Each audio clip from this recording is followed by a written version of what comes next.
almost on time.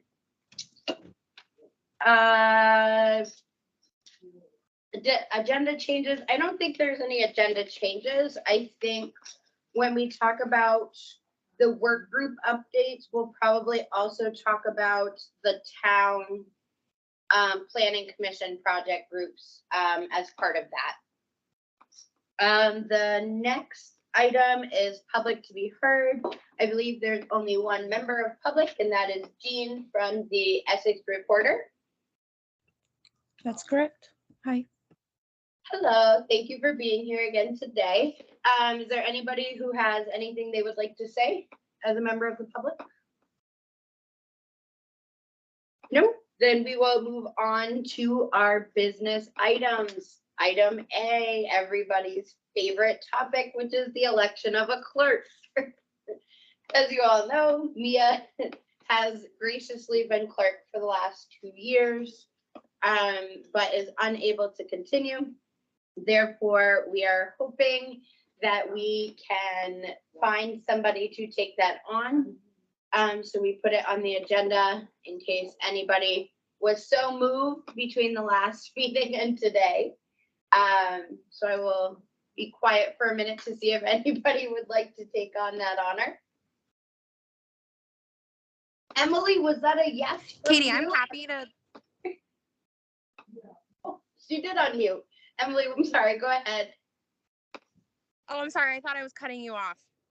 No, I was just I'm giving happy to you be a hard clerk. time. Okay. I'm happy to be clerk. I was just hesitant because if there's like a meeting that I have to miss or something, I am sure there's like a coverage plan, but then I also just get paranoid that I take like too many notes, but I don't want to miss details, but that's all doable. So I'm happy to do it if nobody else has mentioned it yet. Thank you. Nobody has mentioned it. I would be open to entertaining a motion to nominate Emily as our clerk. So moved. Ned made a motion. Do we have a second? Yes, second. You take your pick. Tatsunisha seconded. Any discussion? No discussion. All in favor of Emily Taylor being our clerk, please say aye. Aye. Aye. Hi. All opposed? Hearing none, the motion carries unanimously, so 6-0. Thank you, Emily. Thank you, Emily. I will send you. Yeah. So can I make a quick request? Yeah. I'm not going to be at my computer for like 20 minutes. So is it possible for someone to note like the first half hour and then I'll jump in as soon as I can get on my laptop? Yeah, Darren and I are both taking notes for right now, so that works. And Emily, Okay. if you're not here, we'll make sure that there is a plan for that. Thank you. And then if there's a template or whatever, Darren can, and Mia or whoever can pass that off to you. Yeah, Great, Emily, sounds I'm good, happy thank you. to. Oh, sorry. Go ahead, Mia. I was just saying, Emily, I'm happy to connect with you, like over email or whatever, about kind of ways I've found to manage it and tips and tricks. I'm happy to do that if you'd like. That would be great. Thanks so much. Sure. All right, so our next item on our agenda is our approval of our minutes from our last meeting. Has everyone had a chance to review the minutes, which would have been our July 20th meeting where we introduced new members and elected, correct? I move we approve the minutes for July 20th. Ned moves we approve the minutes for July 20th as is. Is there a second? Second. Seconded by Tatsunisha. Any discussion? Hearing no discussion, let's vote on approval of the minutes as written for July 20th. All in favor, please say aye. Aye. Aye. Aye.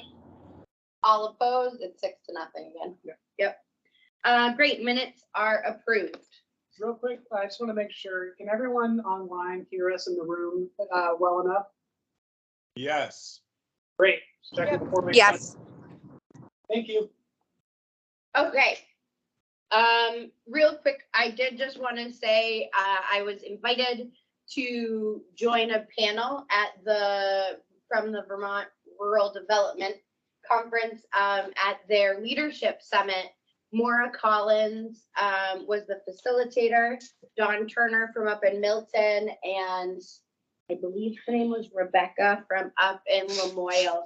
And we just talked about small communities and kind of the housing ways to be creative in the housing. It was a really great session.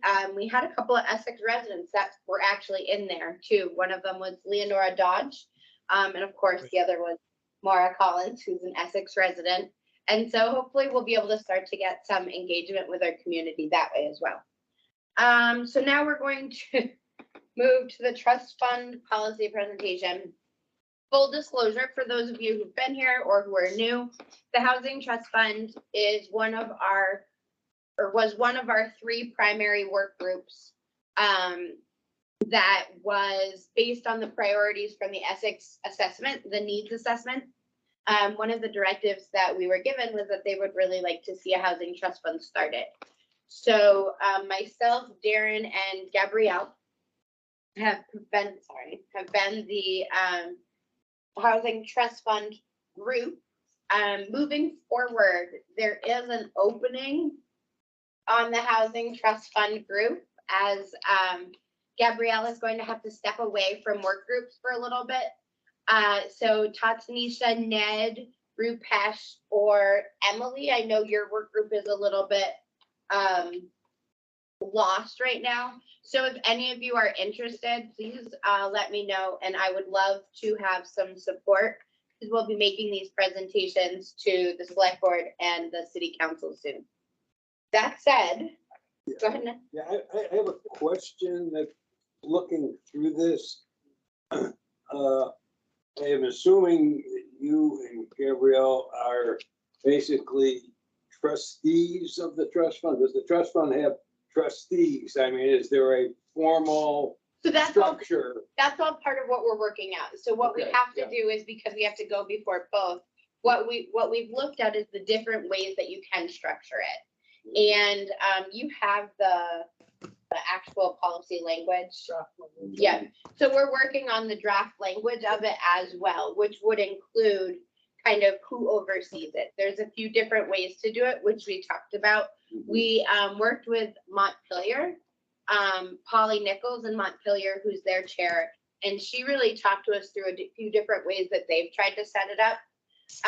So we're not totally sure that would be left up to the city council and the select board ultimately, but our recommendation would be for there to either be the housing commission or for there to be a group that is formed to make that decision. So, but that's something that we should talk about today as a group, what we want to recommend. I've been trustee of other types of funds, and it's a fairly formal Yep. structure as to what the trustees can and can't do and how they can do that. So that's the part of it. Right now, our goal is we're trying to get the housing trust fund on the ballots and get them kind of created. But then we would really be looking at what that structure is for each one might be different. So we also talked to like Champlain Housing Trust a little bit and got a little bit of insight on kind of how they formally do it. But that would all be kind of determined in the policy piece of it, which Darren did more of the policy language than I did. So I would defer to him if he has something else on that. Yeah, I would say, why don't you make the presentation first, and then everyone has a background understanding, Okay. and then we can dive. Do we into have the details. presentation up or? So I'm gonna be reading some of Gabrielle's sections, so just know I apologize in advance if I'm. All right, so the first page is what is a housing trust fund? There we are. So when the Housing Commission was created 2 years ago, one of the main topics we were given to consider was the potential for developing an Essex Housing Trust Fund. Today, we're here to provide some initial information about what that could look like and how we could consider funding one. This is just informational and meant to give the trustees and select board members, clearly we're gonna have to update some of this language, Chad, an update on our progress and allow members to provide questions or feedback. A housing trust fund is typically a dedicated source of funding or subsidies dedicated by a local or state government body for affordable housing projects and many other potential activities, which we'll discuss later. In addition to providing funding for approved projects, it would potentially provide a source of local match funds to leverage larger funding sources. If our community were to establish inclusionary zoning or set up a payment in lieu option for density bonuses, such payments could potentially be directed to the Housing Trust Fund as well. While not meant for large endowment funding sources, many local communities do receive private donations to increase the availability of the funding. That would be one conversation that we would need to have as a group, would be to decide whether or not that would be something that we would want to recommend for including into it. The advantage of a housing trust fund is that it creates a flexible funding avenue that allows for creative and innovative resources to address a number of varied purposes related to the housing needs of our community. They have proven to be effective across the country. 47 states currently have a housing trust fund, as well as more than 750 cities and counties. By researching various models, we can create a structure that fits the needs of our local community and allows for municipal control of how the resources are allocated, which I think, Ned, is a little bit where we're talking about with you. So the next slide is looking at the housing needs in our community. Access to stable and safe housing is one of the central needs for every member of our community, plays a pivotal role in the quality of life people may have. And this has only gotten worse since the pandemic started. When you are forced to spend significant portions of your income on your housing alone, it can cause issues with finding childcare, employment, accessing healthcare, education, as well as limit someone's ability to participate in civic discussions. VHFA estimates that up to 2/3 of households in Essex and up to 3/4 of those in the junction who qualify for rental assistance are not receiving it. This is largely due to the limited amount of funding available. Not only are limited funds a barrier, but accessing those programs and resources can be challenging. There are lengthy applications and steps in the process, in addition to many requirements for eligibility that can be overwhelming and difficult on those attempting to access the resources. But one barrier we don't often realize is the stigma that comes from accessing these resources as well. Housing costs for both renters and homeowners have skyrocketed, and in our community, the demand has far outpaced the supply. Our current existing availability of housing is very far from meeting the needs of our community at large. And as you can see on that slide, we put in some of the data that we got from the VHFA site for the median home sale prices and just some other pictures. So what would a housing trust fund do for Essex or Essex Junction? Potentially would take advantage of underutilized housing and spaces to increase our housing stock.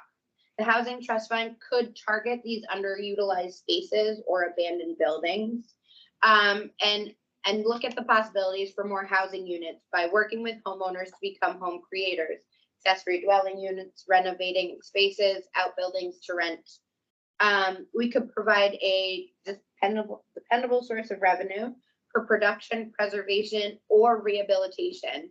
And I think we talked a lot about the rehabilitation piece of it being important and wanting to make sure that our housing trust fund wasn't limited to just some very specific projects like getting money for first-time homeowners or renters. We really wanted to make sure that if somebody who was a landlord or a homeowner wanted to rent their property, that there was money in the housing trust fund that would allow them to rehabilitate the property, to bring it up to code or to bring it up to what we would call a quality housing stock. This would be for rental and owned homes, as well as support the related services and infrastructure needs.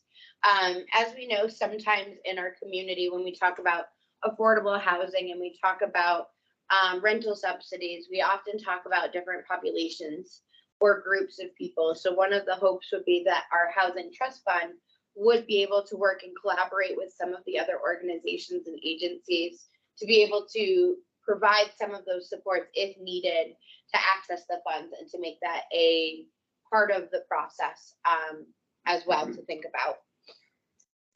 Because the funds come from municipalities, they come without federal restrictions.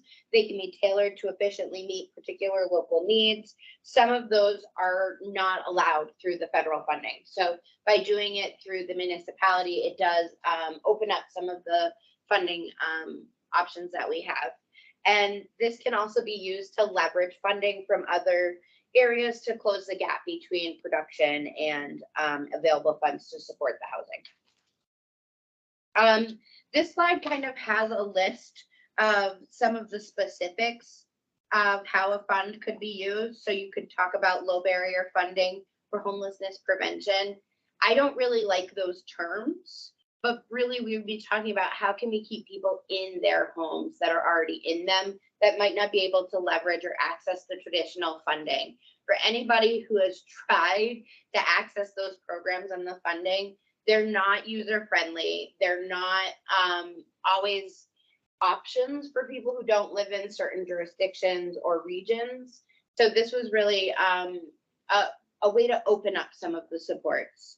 Subsidies or grants to make existing units ADA compliant. We talked about the fact that there are a lot of people who might start in housing, but find that they do need some ADA support or compliance, which is sometimes really hard to find funding, and landlords or homeowners themselves can have a hard time with it. So one option for the Housing Trust Fund would be to utilize that as a resource to allow for a property owner to be able to make the necessary updates to be ADA compliant. Grants for alterations to existing homes to create new housing units. So that really would be to be including ADUs. And looking at kind of places where they might want to rent part of their property. I know some of the conversation was at one point around tiny homes, but we never really got into that. So I just want to share that with this group. Subsidies for weatherization upgrades, subsidies for affordable units within otherwise market rate development projects. So these are kind of a menu of options, and they're roughly arranged in an order which is kind of to cost or scale, but not necessarily priority. So these are just some of the options. But I think some of the other things we talked about was money to provide necessary updates to sewer or water or other kind of utility type usages. Funding to provide the landscaping updates necessary, because in some cases it might be about parking, it might be about wanting the property to not be listed as affordable without it having kind of a certain quality of life or standard expectation. Any of these ways that the funds could be used, we could also talk about first-time homeowners. Oh, sorry, I'm going to the next slide. The down payment assistance for first-time home buyers, which is what I was just talking about. And we looked at the Champlain Housing Trust Shared Equity Program to kind of get an idea of what we might want to look at. I think before we go down that road, we really might want to talk to somebody who's been through the shared equity process with CHT just to learn how that is too. Because I have heard from some folks that it can be kind of challenging. Supportive housing for those experiencing homelessness, domestic abuse victims, substance abuse recovery. So if you think about some of the different projects in our community, this could go towards helping with development or helping with funding to make some of those housing projects an option. So at one point, I think there was a project in the fort, which Emily, I'm not sure if it's is it CHT? It is. For the recovery in the fort.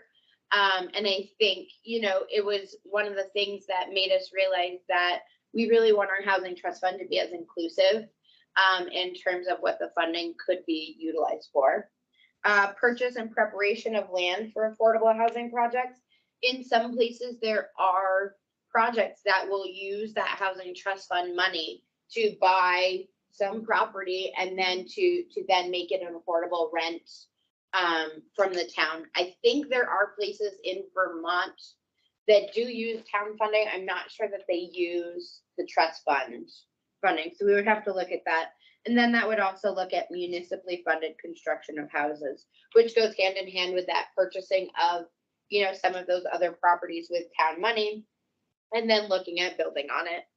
And again, these are kind of roughly in order of scale or cost, but not necessarily in terms of priority. All of them would be extremely impactful to the community and would potentially address unmet needs, unmet areas of other funding streams.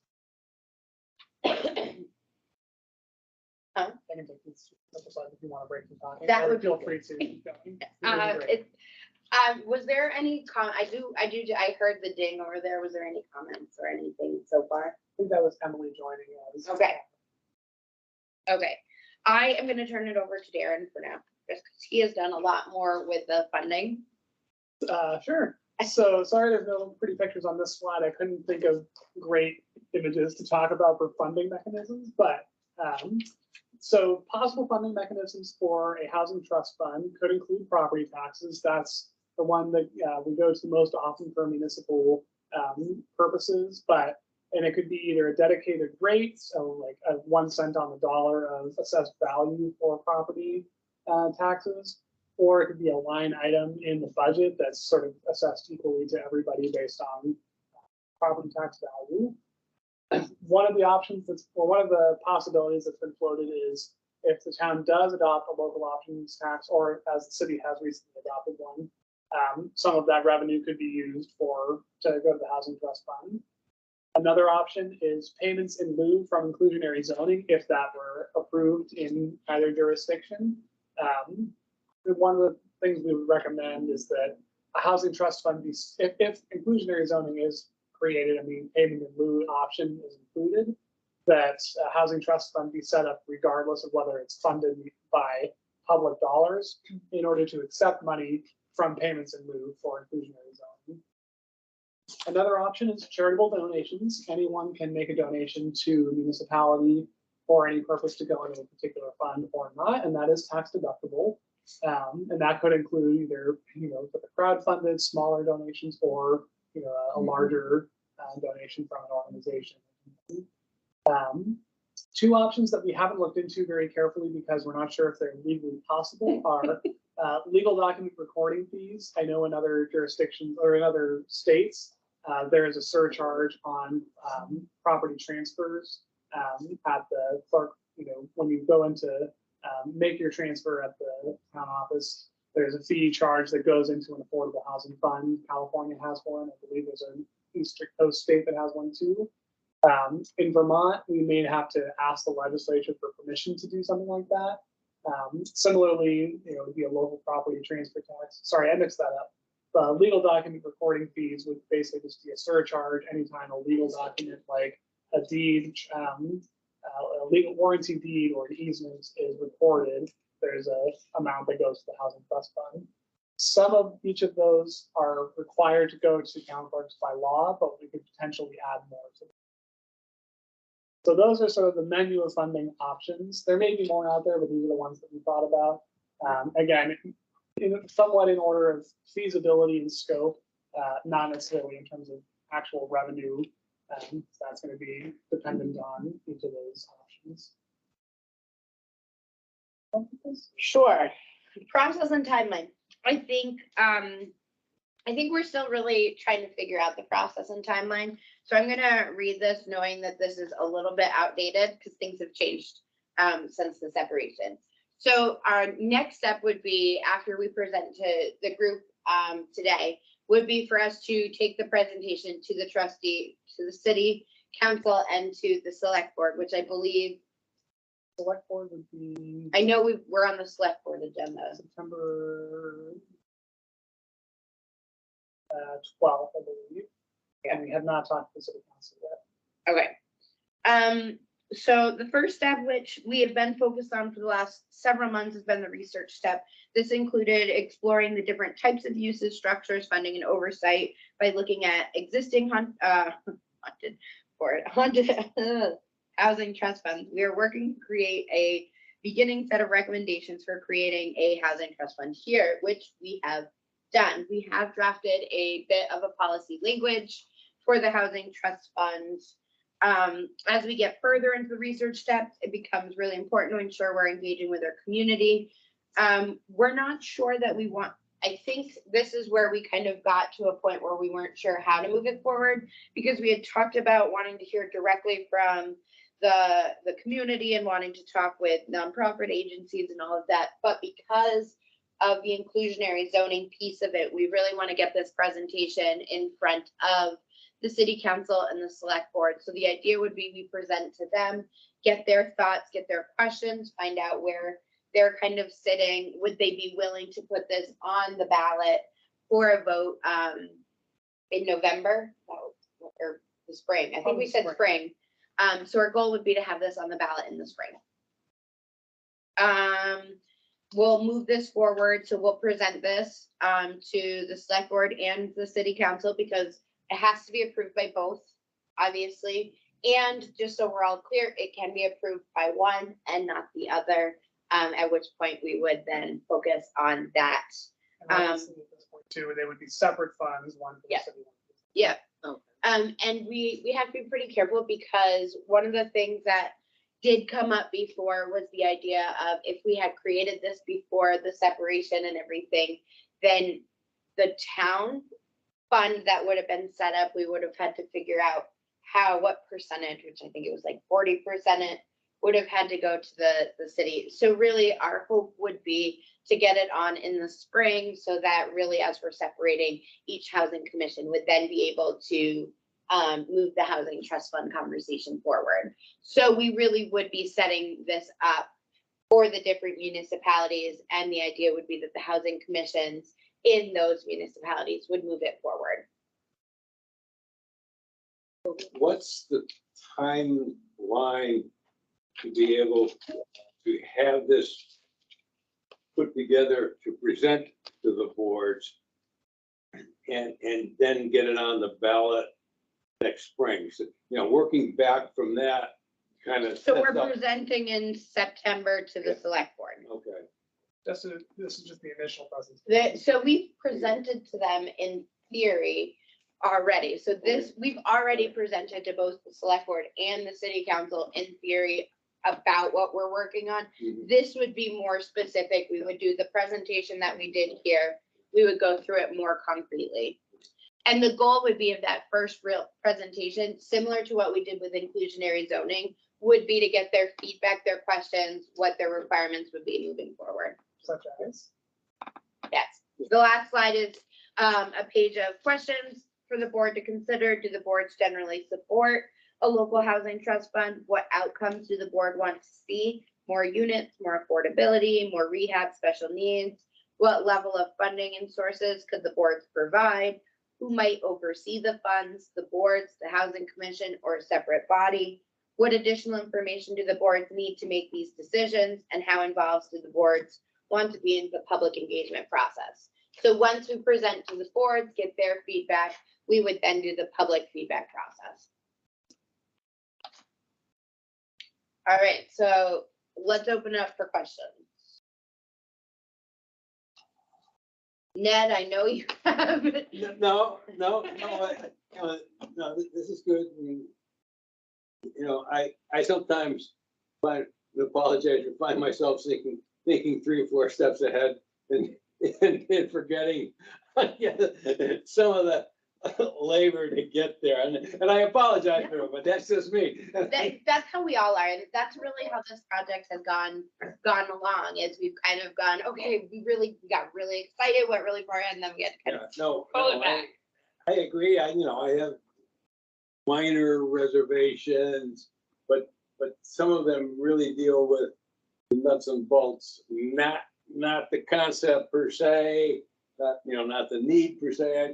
Honestly, I think this is all really good. I have some questions as to how it And I works in think certain cases, but Yep. this isn't the time necessarily to put that together. Well, and I do think part of this conversation, Darren, if you wouldn't mind, I think going through the policy language just so that people can see it and kind of start to hear it would be a good idea.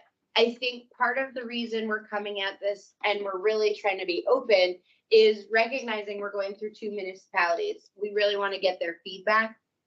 But we do really hope that at the end of the day, the nuts and bolts of it, we would have, when we make those recommendations, we would have kind of an application process. We would have figured out who that body is that's going to be formally deciding who gets the funds. And that needs to ultimately come from the city council and the select board. Would they want to be the ones? Would they want the housing commission? Or would they want to create that separate third body? Yeah, I would, from my point of view, see from the housing commission and a set of trustees, not necessarily the whole thing, and probably one city council or select board representative on that, rather than try Yeah. to grab them all together and get them all to agree. Let Our hope was to let have that one kind of, person yeah. only do that. That's just, me thinking out loud. Yeah, and the other model that exists already for the Conservation Reserve Fund is the Conservation Trails Committee can review applications or help applicants through the process and make a recommendation, but ultimately the select board makes the decision about where the funding goes. And part of that reason for that was that select board members are elected by the community as trustees of public funds, and there's a legal element of them having that responsibility. That would sort of be the default in my mind, but I do think having some input directly from the housing commission I think a lot of places that do set it up, there's 2 traditional ways. One would be the select board and the city council. I personally would rather see a separate body formed which would ideally have the housing commission and 1 or 2 members of the.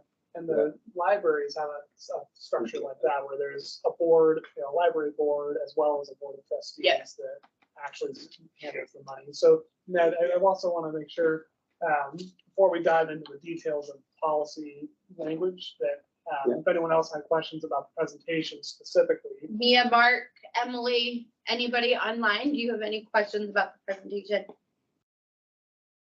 No Well, question. Oh, sorry, go on, Mark. Mia? Well, it's not so much a question, just feedback. So I recognize that you're at the point where you want to keep our options open for the select board, but I think having learned through IZ, I feel like I guess I'm of 2 minds. I think it's good to get the select board or trustees, or I guess city council's feedback on what they want, but it's hard for them to grapple with kind of just possibilities without saying we'll do A, B, or C instead of we could do A through Z, for example. And I just feel like of all the things proposed are really great things to do, but there's no way we're going to be able to do all of them through the Housing Trust Fund. And I just feel I know it's hard to pivot at this point and you may not want to, but I feel like it needs to get a little bit more grounded in terms of what things we could possibly do with this. So just to be upfront, the whole point of this is to have an assortment of options that it can do these things. It's not going to do them all from the start. So I think just to keep that in mind, yes, the idea would be to start honing it in, but actually the purpose of a housing trust fund is to create that flexibility in the funding structure itself. We do also have a policy language written up already, which Mia, I believe has Mia seen it yet? It was in your packet. Yeah. Right? I've seen it in the packet, but I see some spots about weighing in. But I don't think, from my understanding, that a housing trust fund is inevitably wide open. I think there are housing trust funds that have much more narrow parameters, and I think we should consider that. Part of the reason I think is an administrative one in terms of if we have 7 uses, we have 7 different policies for how those uses get carried out. So that's legwork for staff, certainly. And bringing in other partners, I was looking at Winooski's Housing Trust Fund, and they, have a whole down payment assistance award policy, and they have to bring in Opportunities Credit Union to do essentially underwriting for them. So I just think I can understand if now is not the time to do it, but I think somewhat soon the scope is going to need to be narrowed down quite a bit to make this workable, is my feeling. And part of it is we need feedback from the select board and the city council to help us with some of that scope. Because this is kind of the project that they had, when they first talked about the housing trust fund, these were some of the options they wanted. So that's, I think you're right, there is going to be a time where it has to be kind of, we have to start limiting that scope. I don't think the initial presentation where we're making it and talking policy to them is necessarily going to be when that happens. I think after, if the question comes up, we definitely have ideas on what we would prioritize. And I think, yeah, that's something that the housing commission should consider is, you might present all these options to the select board and trustees or city council and get crickets of like, I'm overwhelmed with possibilities, and then follow up with, we think these are the ways that it should be prioritized. And one of the things that the work group got stuck on was, we don't really know how much money we're talking about, and that really determines what you can do with it. If it's going to be like, $10,000 a year, you can fund one ADU project with that, maybe. But if we're talking, $50,000 a year over 10 years, you could actually get a full development project. So that's part of the feeling out Yep. the budget for this. And that, I think one thing we talked about was saying, tier 1, you can do this many of those things. Tier 2, it's almost like a sponsorship package for like an event or something. Say, if you're willing to put in this much money, you'll get this much out of it. And I think from my perspective anyway, as a housing commissioner, I want to make sure that whatever presentation we're making, one of the things that is important to me for the Housing Trust Fund is that low barrier funding for homelessness prevention and for those families. So I do think we have some wiggle room in terms of what our priorities are. And whether we want to talk about it today, or maybe we want to talk about it at the first meeting in September briefly, what do we as a housing commission want? What would our priorities be as a group? So I would love to hear feedback from everybody. Do we want to, because I know we have kind of a full rest of our agenda and it is 3:40. Is that the right time? Okay. What do you guys think? Do you think we want to hammer this out a little bit more now, or do you want some time to think about it? And then at our September meeting, we could maybe have a more in-depth conversation about what we as a housing commission would recommend. I think, no, I think Mia's right. It's still too big a package to be effective and to carry it forward. So we do need to refine, what we want to do and how we want to do it. Now, if I were on the select board, those are sort of the first questions I would ask you. Whether we can do it today or. Do you want to briefly go through the policy language? Because I think that would be helpful. Yeah, my question then, where did this policy come from? Is this something we made up, or? So This is something, you It's can a put this little. all together, it's really good. So I put this together based on the template of the Conservation Reserve Yeah. Fund. So that's how it's generally organized. But again, I left a lot of things open-ended for the Housing Commission to sort of figure out where you want to go with things. So one of the things that Which was part of the reason we're having this conversation now before we make the presentation, so we can hone in on it. Yeah. So let me actually share this so folks can see what we're talking about.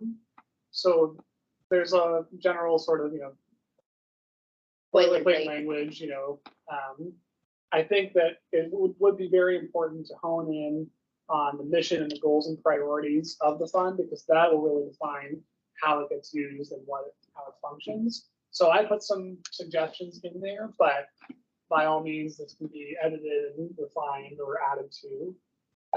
And I also think that some of this, I'm not sure about the language exactly, but I hope it is clear what I'm trying to get at. So, I think that's up for discussion. I put definitions in there because this was also pulled from Burlington and Montpelier's policies. I tried to sort of look at their models and see what they had in. I don't know that we need any of these specific definitions because I'm not even sure that they're used in Burlington's. So those are there, but can be taken out. Next section is contributions to the fund, just outlining, how it can accept money. And one thing that it is important to define these because there can be situations where someone says, oh, sure, I'd like to, throw some money at this or take some money from that.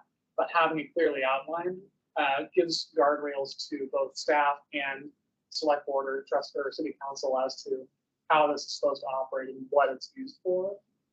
Also, so that it doesn't get siphoned off for other purposes. So this is the biggest section that's probably the most open-ended, and this is a list of all of the potential uses of the Housing Trust Fund based on the list we had in the presentation. These, I think, even if you want to narrow the scope a little bit, keeping these in here as options is good because it provides the legal basis to do any sort of flexible spending, and even at the very least hold this last bullet in there because that's sort of a, if there's a great opportunity that isn't clearly defined, but advances the goals of the policy and of the fund, it gives them flexibility to do that. And I think also defining who can actually get this money is was something I found helpful in Burlington's fund because they also had a specific provision as to who can't get the funding, which is including delinquents, people who are delinquent on property taxes, those who've been convicted of arson, discrimination, in the sale or leasing of housing and the fair housing laws, or have pending violations. So you don't want to be giving funding to people who are misbehaving, essentially, unless, of course, the funding is needed to. And that actually is something that might need to be added in, is unless the funding is intended to help cure those. I was gonna say, that might be the only piece of that.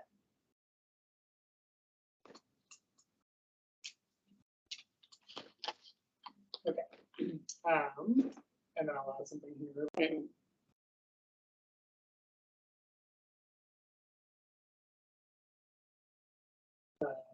I'll think of language for that.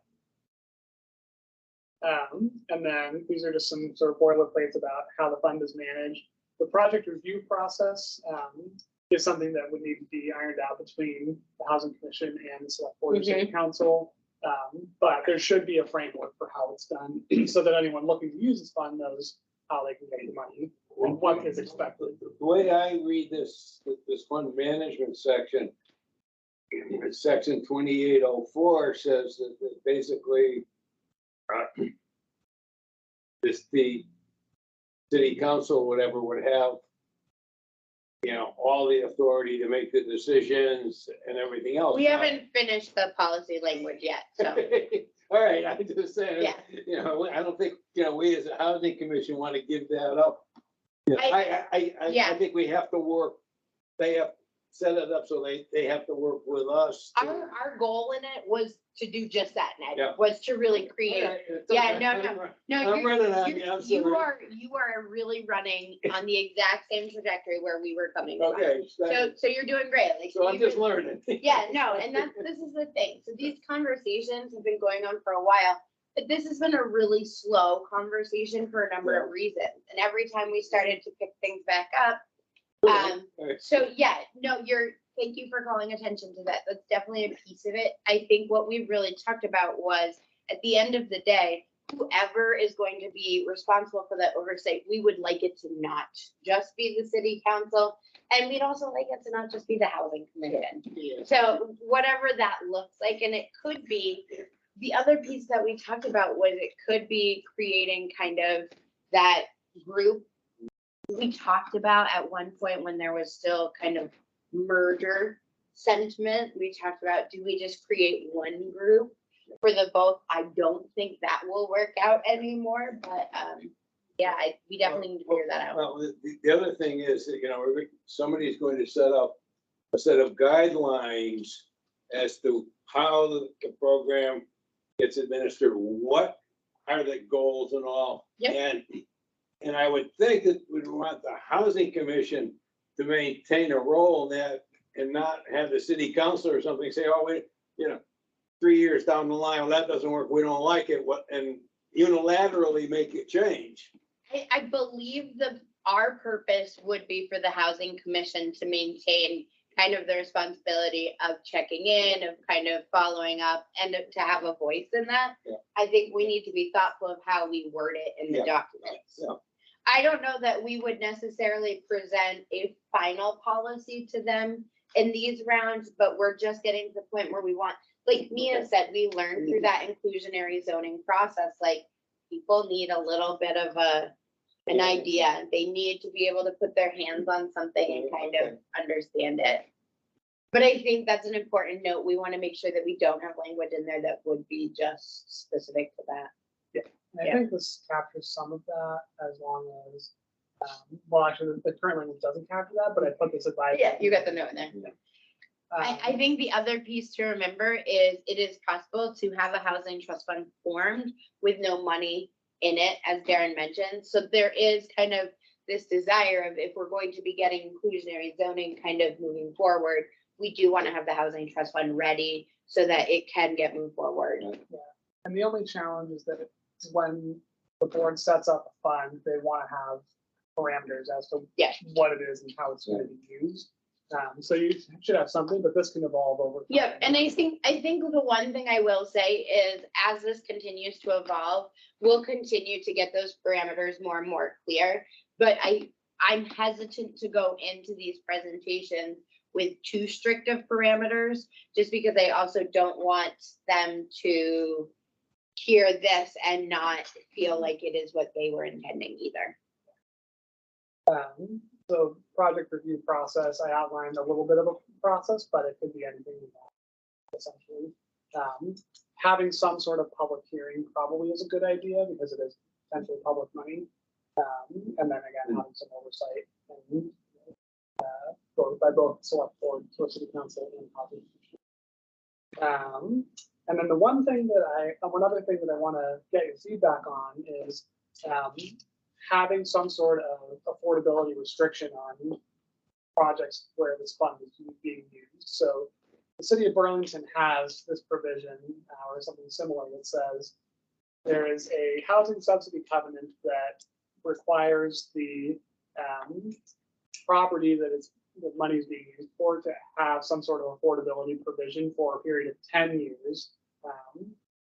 It could be permanent, it could be 100 years, it could be any time frame you want. You can define that affordability however you want.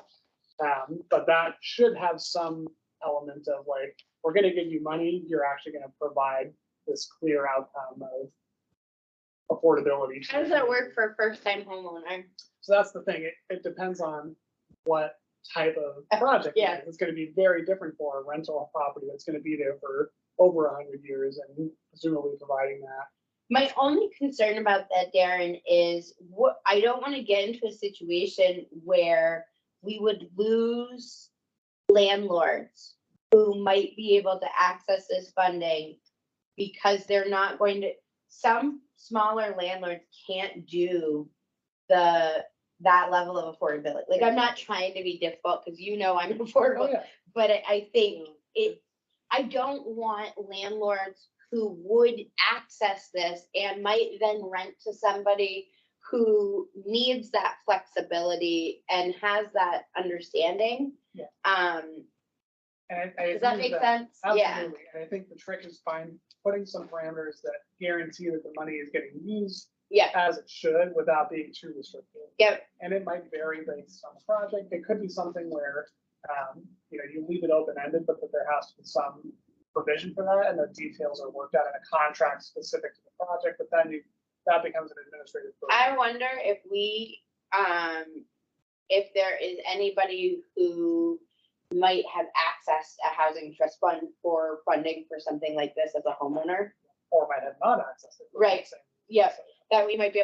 So all of that said, I'm gonna leave this on one final pitch, unless Darren has one final pitch of, I could use somebody in the housing trust fund group to obviously I wouldn't expect anybody to go and make the presentation because you're just joining, but with Gabrielle stepping back, it would be good to have that support. So I know Emily Rupesh isn't here, right?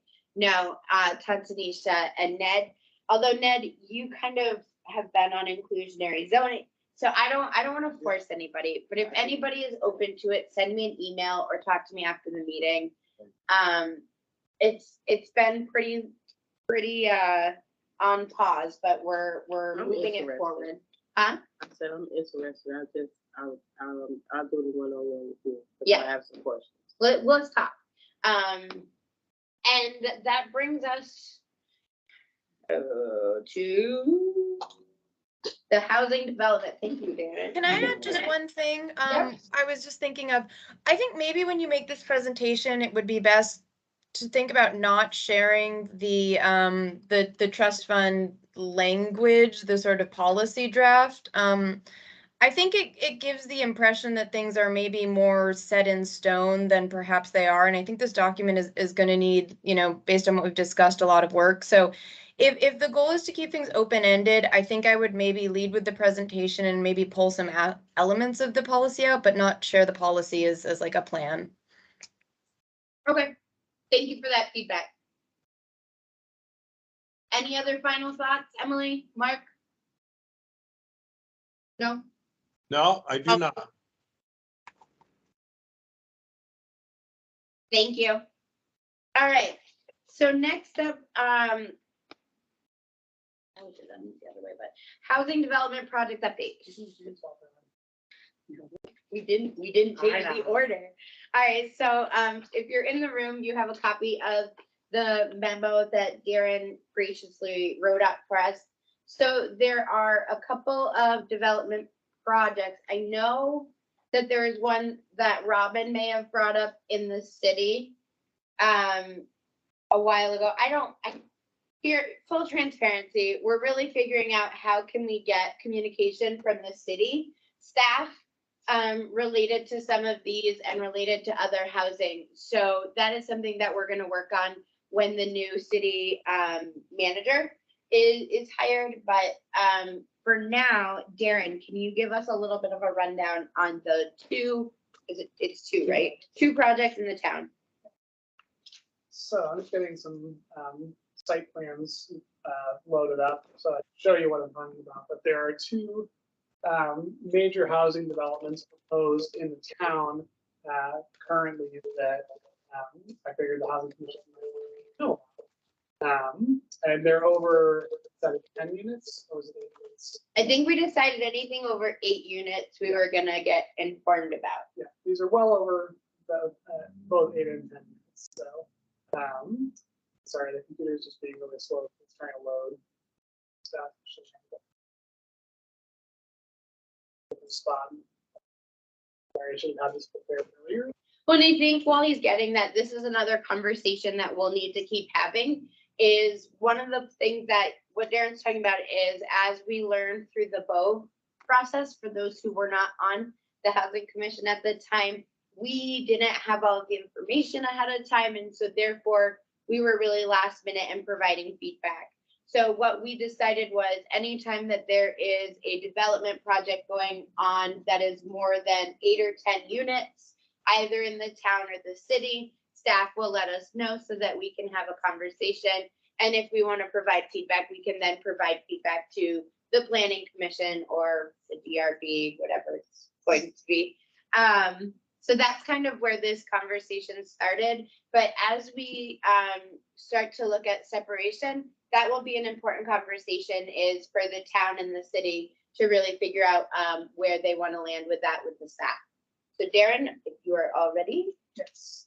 I don't remember which order I talked about things. Pinewood section 1 is first.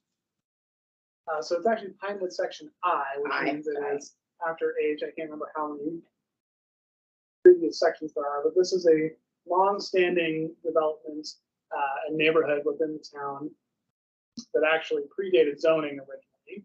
So I'm just waiting for the computer to catch up in order to show you what we're looking at. This is, I think,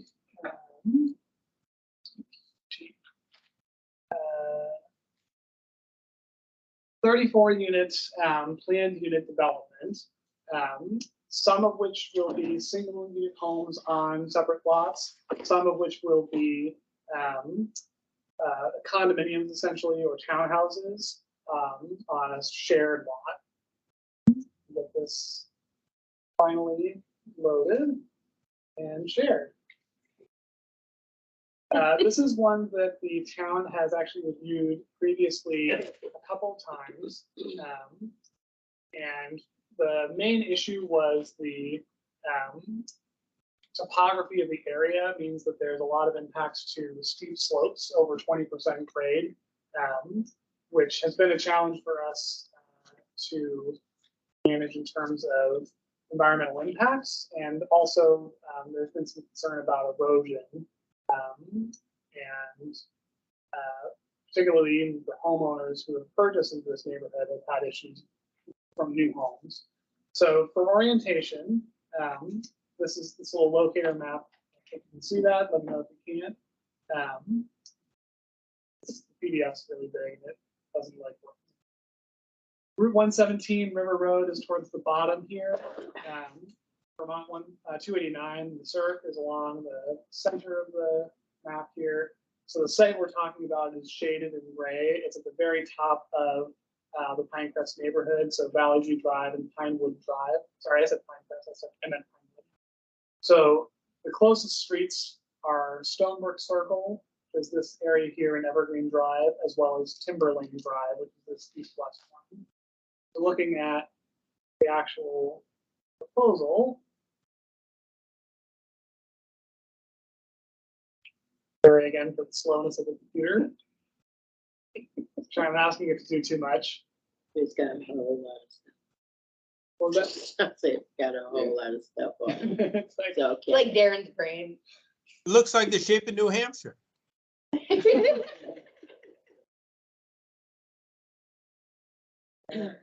that's not working right. It's Greg some of it too, but ultimately the proposal includes two sections. There's a western portion and an eastern portion. Okay. The western portion at this point is mostly those single unit homes.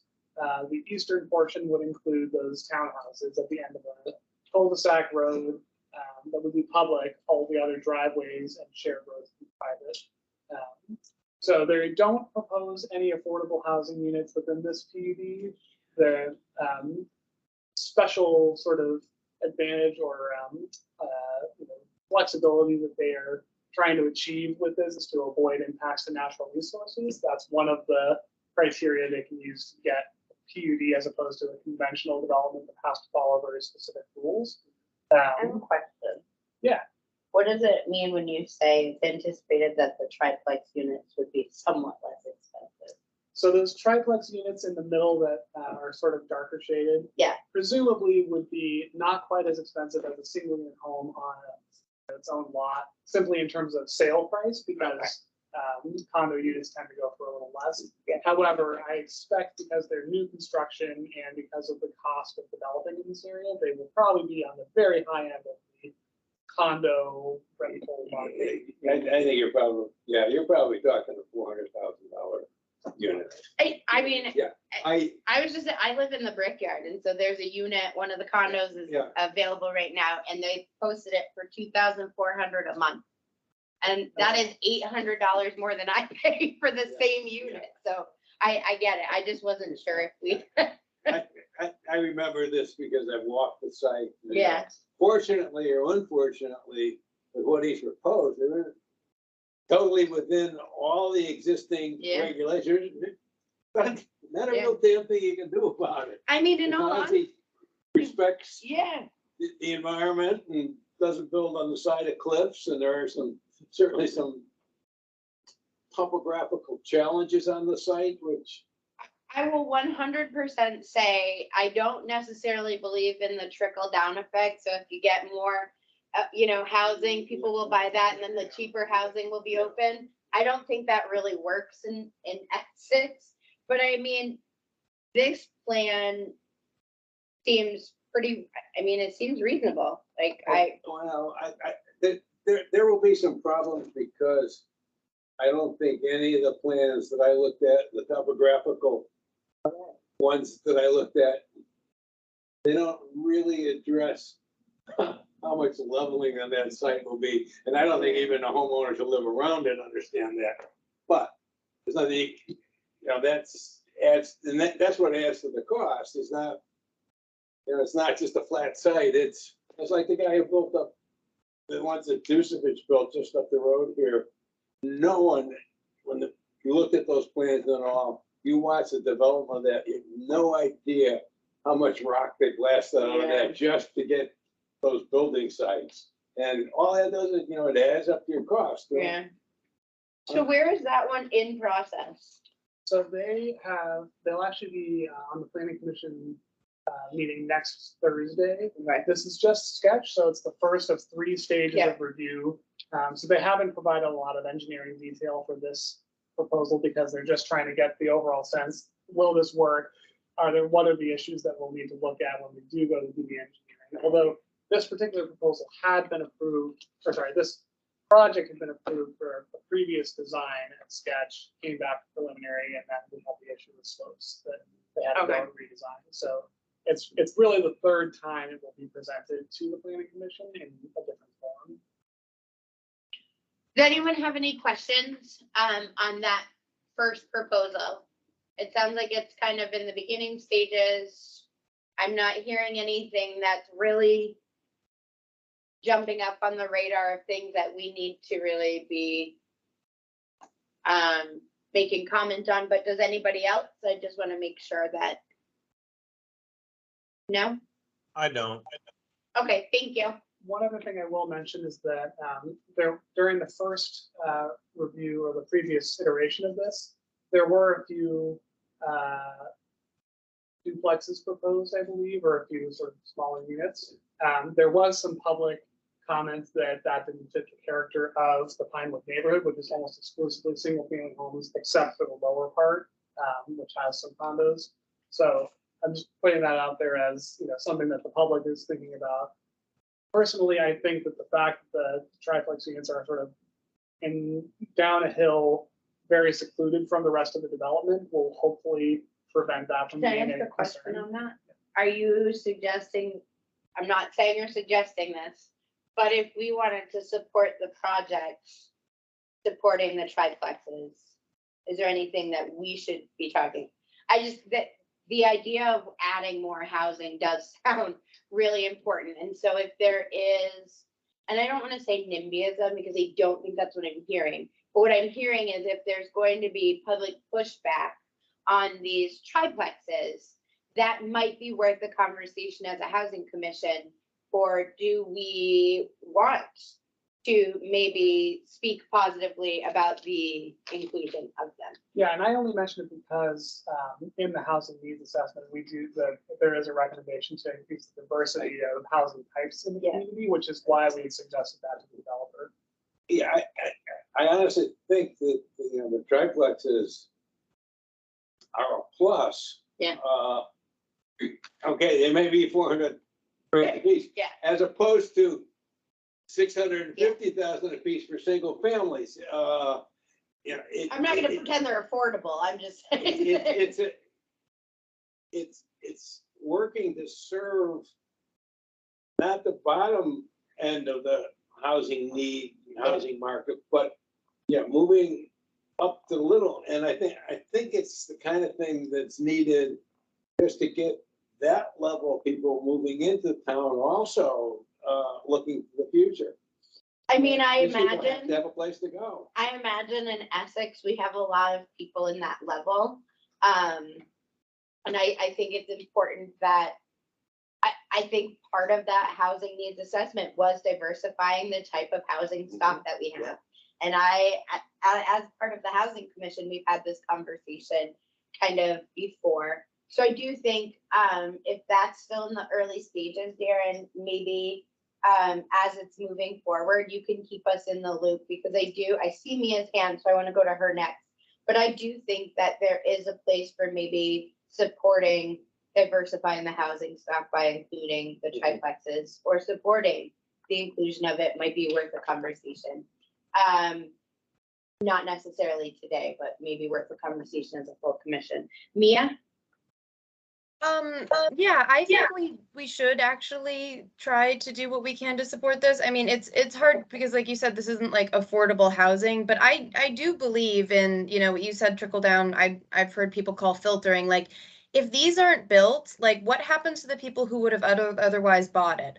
They'll buy something low on the lower end of the housing stock, not the higher end stuff that they couldn't afford. They'll buy something on the lower end, and that means a family with less means than that household loses out on that. So I don't think you can, I don't think like building will solve all our problems and you can have Yeah. like a true trickle down effect, but like having fewer homes just increases competition. And when you get that, lower income households are the ones who tend to lose out. So I'm kind of like not as comfortable with personally being like we should lobby for every new housing project everywhere, but I do think that like generally being pro development, and especially when there's an affordability component, coming to those meetings when we can and being the voice, because I do think there will be NIMBYism for a project like that, and Yeah. there's not going to be, since the person who's going to buy that home hasn't yet arrived, there's no one to speak up for that person besides potentially us. I absolutely agree, Mia. I think that this, and I'm seeing some nods around the room. I think this is a conversation we should continue to have. And I think, do we know when it is going, when would our feedback be most helpful in the process to this planning commission? Anytime and every time. But You know what I mean? I just want to be respectful of the process. yeah, so I think honestly, earlier in the process is better because that gives a chance for any changes to be made or any feedback to sort of make an impact. Can we put this on in one of the agendas for September? Yes, but the meeting for this review is the public hearing is next Thursday, so it'll be before your next meeting. So you're okay. So what we could do is we could draft up a letter like we have in the past, and then There's two options. You could authorize someone to represent the Housing Commission based on the discussion we've had today, or actually there's three options. Authorize someone to write a letter based on this, or when you say or- authorize someone, do you secretly mean authorize the chair and the staff to work together and the staff to write the letter? I just want to make sure I know, because I've been trying to. so the letter should come from a member of the Housing Commission. Okay. Staff is not going to write a letter. We're also reviewing the project in front of them. But the other third option is for you to call a special meeting to review a proposed letter and then vote on it, which would give you the most impact of, yes, this has been formally approved, but that's also not respectful. I'm willing to go and read the letter at the plant. I'm willing to do that part of it. How do you guys feel? Do you want, I mean, if you guys are willing to authorize the chair and which would then be the chair I'm picking up there, and I get you, to write this, I'm happy to do it. If we have somebody else who would rather do it, I'm also open to that. I do want to respect people's time, and with back to school next, coming right up, I think it's probably a really challenging time to get a special meeting. Thoughts, let's hear thoughts. Ned, I'm going to you first. One, I don't think this needs a special meeting, number one. I think, and like it or not, they came back, and I've seen some of these proposals develop over time. And this is, from a housing standpoint, the best thing for the town. And I'll write the letter, but I'm not sure if there's a conflict there since I've been previously involved in it. Would there be a conflict there? I don't really, I could stand up to those guys. I don't know. What if we work on it together? I'll do a draft. Yeah. The next day or so, and send it to everybody. And The only thing we have to be careful about is what can't we do an email with everybody? Right. So what I would suggest is less than a quorum can work on that. Okay. Over email. Yeah. And if you want to send it to the entire commission for review and comments, do that, but those have to be direct comments back to Me. the writer and Right. chair. Yeah. So what I would suggest then is, Ned, why don't we work on getting a letter draft ready? Yeah. Would anyone else like to be involved in that? Because if we have one or two other people, as long as we're under quorum, we can do that. Otherwise, what we'll do is we'll get a copy of that letter drafted, and then next week, maybe Monday, if we can get it for Monday, we'll send it to the full group. And then if anybody has feedback, you can provide it to me and or Ned directly. Don't CC everybody else. And then one of us will present that. When is it? Next Thursday? Next Thursday, When's the next meeting, 25th? 25th at 6 Planning o'clock. commission meeting? Yeah, because I'm disappeared Sunday and Monday this week. So I'll try to get it done Saturday. As long as we have it, I would say if we can get it to the group Tuesday or Wednesday, give everyone 24 hours. I can't imagine there'll be a ton of feedback. Yes. And ultimately, that feedback is going to be more about, does this represent Yeah. what we discussed today rather than additional discussions? When is that meeting? I should put it in my calendar though. Thursday, August 25th. And Ned, are you going to want to attend that meeting as well? No, Okay, I didn't think so. no. I really don't. I will I attend. think if we write something, I don't think we need to go to the meeting because, We usually go and just read it or turn it over. you know, well, I'll think about it, but I doubt it. If you don't want, I'm happy to go if you need Yeah. to. Alrighty, so that brings us to the second. That's right, we're gonna, Working on it. Trying to do one plan at a time so the Yeah. computer doesn't get. Okay. So the next project is 87 Pine Crest Drive. You can see why I was confused. So this is located between, it's just west of Colchester Road, Vermont 2A. You can see that on the plan here. The Champlain Valley Exposition Fairgrounds is adjacent to the back part of it, the way back where all the like random storage space is abutting to the south here. Indian Brook runs along the east side, and the Shillingford Crossing neighborhood is along the west side of this project. I'll zoom in a little bit so you can see. and this is the one that, this is the one that they were presented with an opportunity to talk to us, right? Or you recommended it? So yes, the proposal includes two perpetually affordable housing units at 100% of median income. Actually, it would be 100 up to 120% of area median. And the reason for that is it's a planned unit development, and they're requesting a density bonus to get those two extra units. Yeah. Yeah. Refresh my memory here. By proposing 33 units, 2 of which will be perpetually affordable. If he did not have the affordable units in the plan, how many units could they build on that site? So the density bonus, let me just scroll over here because they've got that map all put out. So the maximum density, or the base density, would be a total of 27 and a half units, so rounded down to 27. With the 25% density bonus, they can do a total of 34 units. 25% of the bonus units have to be affordable, so that works out to 2 of the units. And just a brief overview of the project in general, it's those 34 units, including the existing single unit home on the property, which is a sort of an old farmhouse. And I'm trying to scroll to see everything here. These are all townhouses, duplexes, essentially, with one odd unit out, in addition, or one odd unit that's new, in addition to the existing unit, which might be a duplex. 2 new roads, one of which will be public, this Elsa Lane. The other one would be private, Tessa Court.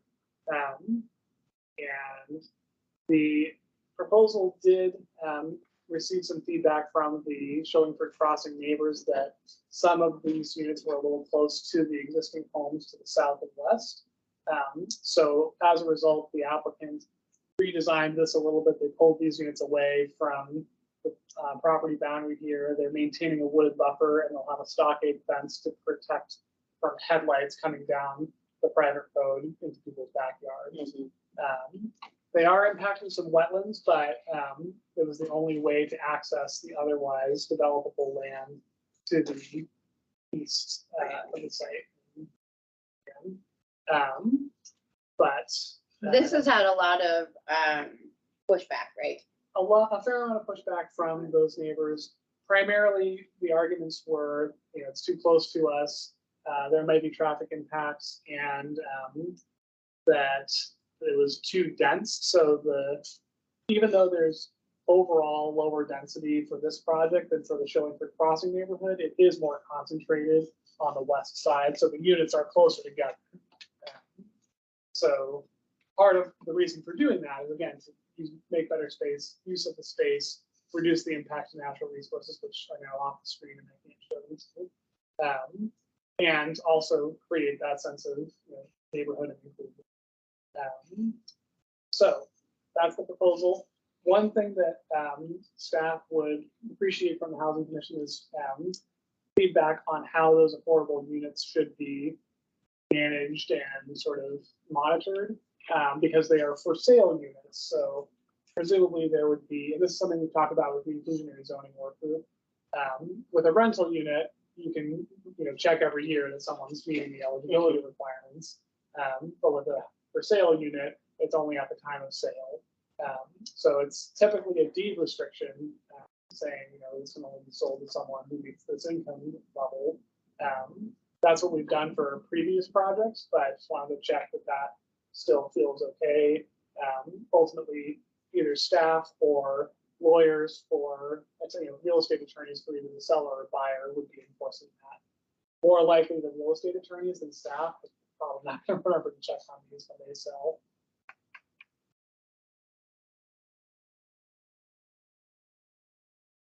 Any questions before we? I guess I'm kind of, so there's a lot in this project that kind of feels like it needs to unpack, and I don't really know where to start.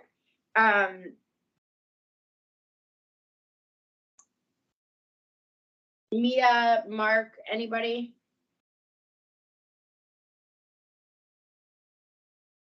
I mean, I personally think, I can't see anyone, by the way. Is it just me? I just- Oh, I no, can see people seem to be popping back in. Sorry. Yeah, I mean, I don't want to dismiss the complaints of neighbors, but like they're kind of inevitable and obviously not like, I don't know, unbiased. Like no one wants something built near them, and like the best possible version you could do is still a threat to their property values. So I don't know, like I think that's just kind of like, I think if there's specific feedback, like landscaping or something that's not extreme, like fine, but I generally think like if no matter what you proposed would be negative, then maybe that feedback isn't, particularly helpful in determining whether the project should move forward. I don't want to dismiss it. I'm just saying it's inevitable that it's not going to be positive. I think our feedback that we're really, as a housing commission, what we would really be talking about would be the specific on the proposal for the perpetually affordable units. That's really. Yeah, Sorry, misunderstood. yeah, you mentioned, wetlands and light spillover and stuff. Those aren't housing commission issues. Those, I think, are planning or development. Well, we talk about the light spillover, just so you know, we talk about that in terms of quality of housing. Yeah, but our concern should be what they're building and how does it meet housing needs. So just to catch you up, part of the reason we talk about that in here as housing commission is because we also want to be making sure that when we're talking about this housing stock and adding to the housing stock, that we're not adding affordable units somewhere where they are ground level and there's light. So that's where we talk about that. I agree. I don't think I hear anything in this that needs our necessary feedback on the landscaping or any of that piece. It sounds like that's been addressed with the staff. I was really referring to the issue of the headlight. Yeah. And They've addressed that though, it sounds like. somebody can address, someone other than us can address that. Well, and I think they have addressed it with the fence and the tree line moving and all of that. So I think for us, the question really is about the perpetually affordable units and what recommendation we might make or what feedback we might have to them on how to keep that monitored or how to. Yeah, and one other thing I wanted to mention on those is they had talked about which units they would be initially. It's not shown on this plan, but I think they were thinking either 31 or 32, so next to the existing house, or this 1 and 2 sort of set apart either way from the rest of the neighborhood. Is that good or bad? I don't know. I do agree. I think that's interesting. Tatsunisha, I saw your hand, so I want to go to you. Is this supposed to be 2 or 3 bedrooms? Will it have like a yard in the back? I mean, what's? So I don't think we have the numbers on bedrooms yet, but we will get that at the stage. Probably I see it say 2 to is 3 an bedroom. existing 3-bedroom home. Is that next to that? That's the farmhouse that they're Oh, counting it as one of the units, but that's the only one they've identified the amount of rooms in, I believe. Yeah, 'Cause that's typically the these that's the 5 issue here. Yeah. Cause it's I know, like I said, I have a coworker that's supposed to be coming to move here. He has like 2 kids. They're different sexes, so they would probably be looking for a 3-bedroom. But I'm just looking. And then in terms of yard space, it'd be pretty minimal for each of the units. As you can see, there's not a whole lot Yeah, of space. that's They what I do was have looking. some, it's hard to see if this is when I'm not. It doesn't look like a lot. But there are some yard spaces identified, like probably for like a grill and some lawn chairs, but they also have a community garden space and all the open space around it. It's not wetland would be in theory. Playground, play area, Yeah. something. So the challenge with the community garden is that they're not providing water service to it. So we're saying, well, if you're not gonna have water there, it's probably not gonna survive. Not a But- community garden, No, come on. that's not community. But it could be converted to some other. Unless you're going to water it yourself. I mean, the community is watering it, just go in the house. We're gonna call it a community garden with no water source. So as a result Well, of like that- I said, everybody in the community is going to water. We're gonna be from their carrying house. those water bills. Yeah. Mia, I see your hand is up. I just want to say quickly, we're gonna propose that they convert that to something else, some other sort of community space, like a Okay. little gazebo Okay. or a playground. I love it. Mia, go ahead.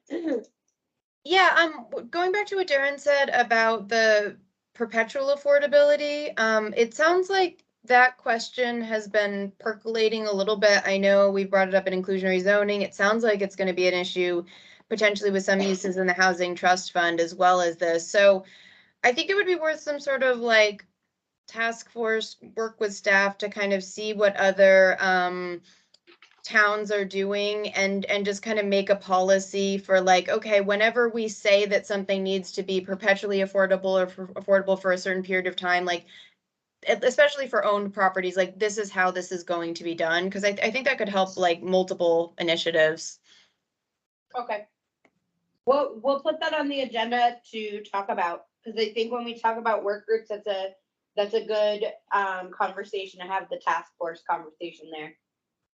Yeah, I don't know if it's going to be like the task force in terms of like the planning thing, I just think like we need some sort of written policy that like Yep. shows how we're going to do it. Agreed. So Darren, when do you need the feedback on this? This one is not yet scheduled for a hearing, it's not complete yet, so it was pending. So maybe when it gets scheduled, can you let us know? Certainly. Yep. So it is now 4:27, so we are not gonna get to the next 2 things. In terms of the work group updates, really quickly, Mia, for the town, the planning commission has been working on all of their groups and everything. I let them know that we would be taking lead with inclusionary zoning. So Josh said that they were going to try and identify someone from the planning commission to join that group, but that will happen at their next meeting, I believe. Okay, go ahead. Ned, no, go I'm ahead. trying to fit this in. The other piece is that they're starting the town plan group.